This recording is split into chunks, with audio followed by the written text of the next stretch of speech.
Hey, what's going on YouTube? It is Gary with Thick Skinned RC back for another Everest update. And this time, got some details on the project I was mentioning in the last video. So, the Everest is going to get independent front suspension, complements of a Phat twin hammers front end. Dropping screws. Cow RC Matt catches them, no problem though. So I got the differential, the brace it has, the steering turnbuckle, the actual arms, pretty much everything for the Phat twin hammers front end.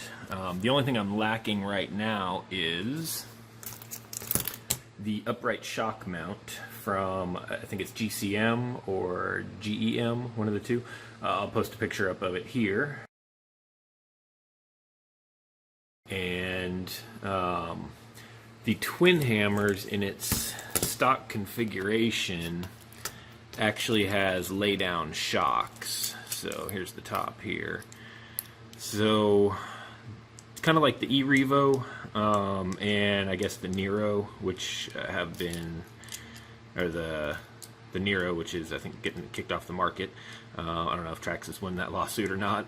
I don't want to spread any gossip, but there was some kind of lawsuit about the cantilever or lay down shocks. So for the twin hammers, for kind of a basher, I think it's probably a cool feature, but I want this mainly just to be a little bit more scale, and lay down shocks will not be more scale. So the Raptor in stock form is independent front suspension with a solid rear, and this one obviously is not currently. So I figured it would be a fun project. Definitely not the first. There's at least a few SCX 10s or 10.2s that have done it, and so I kind of looked at a bunch of the projects they've been doing, and essentially what a lot of them do, oh sorry, I can't say a lot, but what some of them have done is to just mount the differential up in here. Now, one guy I saw actually had some of the, I think it was this pin here. Not sure 100%. He might have had some custom pieces going through one of these. So I don't know exactly how I'm going to mount it yet. But what I do know is all of the work that I put in here is going to go away. But that's all right. So it'd be a little bit different, fun project. I'm sure I'll reuse those. I might just sell the entire front end once I get it done. So I don't know. I'll figure that out for sure once I get a little further along in the project. So it'll definitely be getting a new servo. I want something a little bit stronger, a little bit quicker. My intention for the truck, I'll still definitely be crawling with it, but it's to use it as basically more of a trail truck. I've got the 10.2s to crawl. I don't like the way they run on the trail because, like I mentioned in the, I think it was the unboxing and the review video for this, they're just too bouncy. I know it's good to have that reaction, but when I'm driving around, I don't like the suspension bottoming out and the entire time over little bumps and the chassis bouncing around, so all over the place. So I'm definitely going to tweak the suspension a bit on this one and see what I can get going with it. So the other thing you may have noticed in there is I'm finally going to install the brushless system. It is a censored brushless. I've heard the low speed control is not as good as Castle's or Holmes. So we'll have to see about that. I don't really know, but again, I'm not going to be doing any comp crawling or really all that much crawling in general.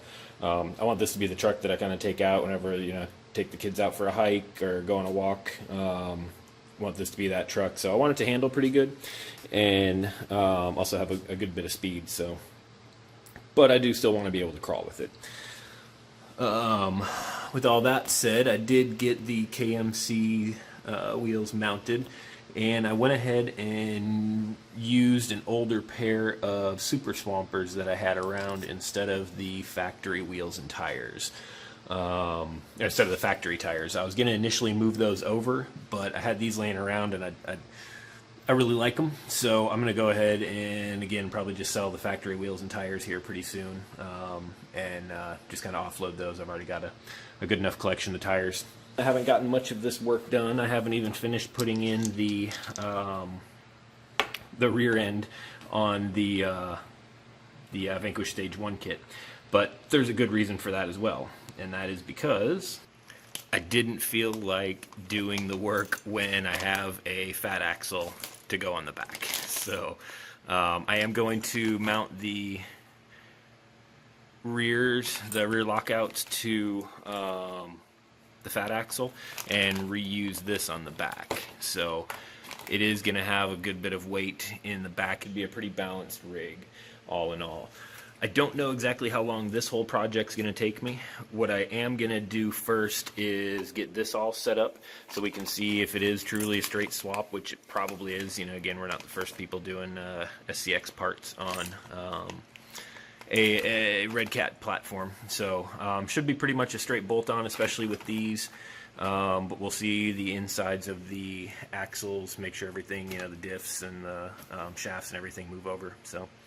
So yeah, quick little update this time. Nothing real much done as far as progress aside from the wheels and tires, which I am digging. The color's not a perfect match, but close enough for me, and after a while they're going to be all dirty and scratched up and everything anyways. So anyways, appreciate y'all watching. There will be definitely some updates coming here pretty soon as I start getting the parts installed. So I'm going to do the censored brushless and the rear axle before I tackle the front end. The front end's probably going to be, I don't know, at least a few weeks before I get started on it, maybe a month or so.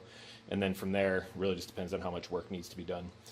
So we definitely haven't forgot about the Red Cat. Just had some stuff kind of in the planning phases, waiting on parts to show up, and definitely good things to come. So yeah, remember, hit that like and subscribe if you haven't already, and stay tuned for more. We got a lot coming for it.